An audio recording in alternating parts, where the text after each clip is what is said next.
Dear friends, welcome to the presentation. I'm Alan, and today I will be your narrator of our findings from our mini-project. Our team consists of myself, Qixian, and Kriti. We will first start by introducing the question we chose to explore, as well as our chosen dataset for the problem. We will then explain how we cleaned and prepared our data for analysis, followed by our exploratory data analysis and the machine learning methods we used in our exploration.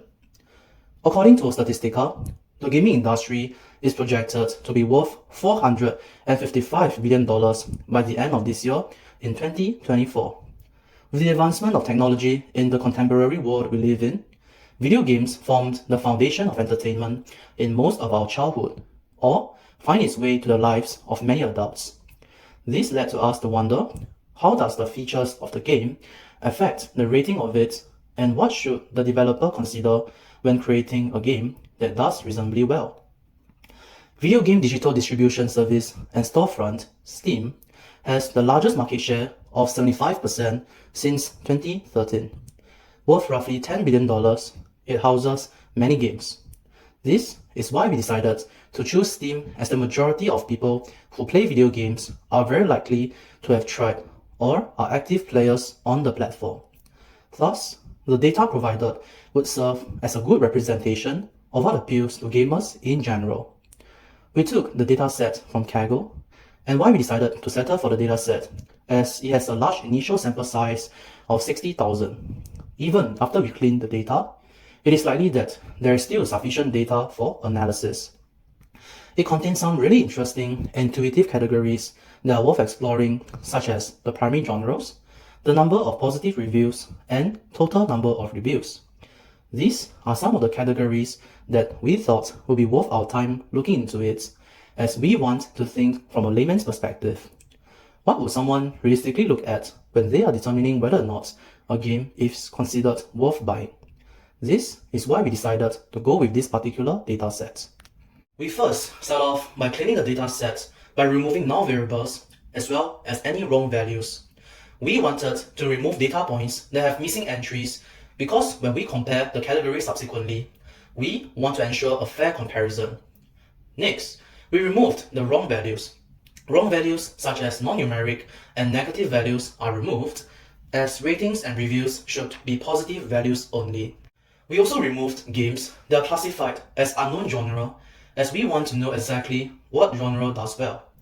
We want to check whether all the wrong data is removed, so when we will count the wrong data one more time to ensure after the removal, the value is 0. Moving on to the exploration of data, we want to visualize the distribution of each data point under the identified variables.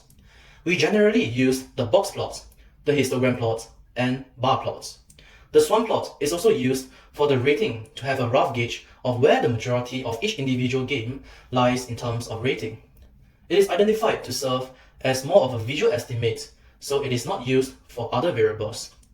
The pie chart is used to visualize the primary genre, as there is only 23 categories of genres, which is considered few enough to be presented using a pie chart. When given the distribution of data, highlights several genres that make up the majority of the data for our consideration of analysis later on, as we want to ensure that each genre has a sufficiently large sample size. We initially discovered that under the genre of games, indie games is the most popular genre, which actually makes sense, as indie game simply means games created by independent creators, and Steam is a popular choice for these creators to launch their games.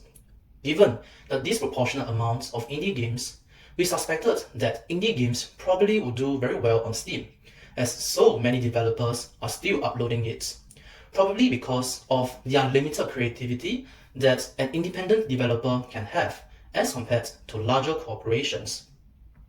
One main tool that we explored outside the course is to compare and determine the later dates between two raw dates the dataset gave us, store a set mod time, and release date. We realized that the later date implies that it is the latest date where the developer made some updates or at least touched the game. We plotted a histogram where we set a variable that captures the real time, which is today, and how many days it is apart from when the game was last updated. We first did some correlation analysis as we suspect that some of the variables might have some correlation with rating. What is surprising is we thought that the developer may have an impact on the rating of the games, as players may be playing a game because the developer is renowned. Turns out, the correlation is quite weak at negative 0.02. What we realize that has the strongest correlation to rating is actually review percentage. This makes sense, as review percentage in Steam is the number of players who left reviews for the game. This means that if the game has a high review percentage, it is likely that the rating for the game will be high, as players already have a strong impression of the game and left a review for it. Moving to our machine learning models, we use numerous models such as linear regression, classification tree, random forest analysis, text mining, sentiment analysis, and support vector regressions. I will clarify the intentions behind using some of the machine learning models. For example, the use of multivariable linear regression by using multiple variables to predict the variable rating allows us to obtain a classification accuracy that is as high as possible, which indicates that these variables do play a part in the prediction process. Another model worth clarifying would be the use of text mining to tell us that what are some of the popular words that appear in the title of the game under each particular genre, or just games in general. As this can also tell us roughly the theme of the game, assuming that the words are not used out of context, and hence what kinds of themes appeal to players. Besides the use of text mining, which was discovered outside of the scope of this course, we also chanced upon the random forest analysis model. It operates by constructing a multitude of decision trees during training and outputs the mode or mean prediction of the individual trees.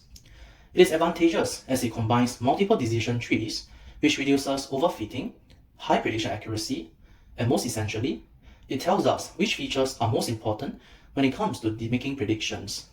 Through the use of random forest analysis, we conclude that positive percentage has the highest level of importance as it scored the highest coefficient of 0.93 as compared to review percentage as well as days from today, also known as the latest updated date of the game, with both being at roughly 0.02.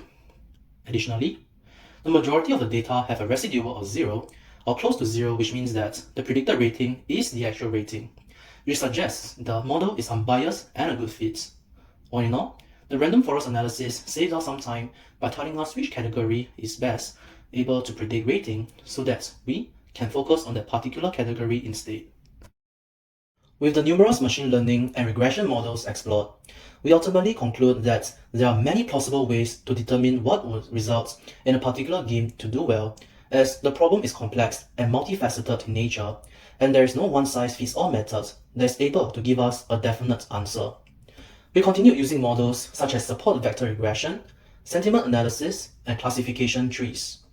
However, if we have to choose, we feel that review percentage is the best factor to consider when determining if a game will do well. By promoting user engagement such as leaving reviews, creators allow the user to feel more like they have contributed towards the development of the game, hence making them feel more connected towards the game. The text mining model by far is the most eye-opening one, as the names of the games are not merely just a name. Rather, it is safe to conclude that the most commonly appeared words are tied to the theme of the game, which suggests why games containing the particular word will do so well and has a considerably large sample space, as that is something that works for developers throughout history and what players of that particular genre are interested in. However, we gotta take it with a grain of salt. As mentioned earlier, the use of such common words may be out of context, and the theme of the actual game may have nothing to do with the title. Hence, answering the question as to what are some features of the game developers should look out for when creating a successful game, we posit that all the models above explored can give some valuable insights, but we shortlisted the use of text mining as it is intuitive to developers as to what are some concepts and themes that players are interested in, and what genres players are interested in as well. They should also consider how to promote user interaction with games, as we have seen the review percentage has the highest correlation with the rating of the game. We have come to the end of the presentation. Thank you for listening.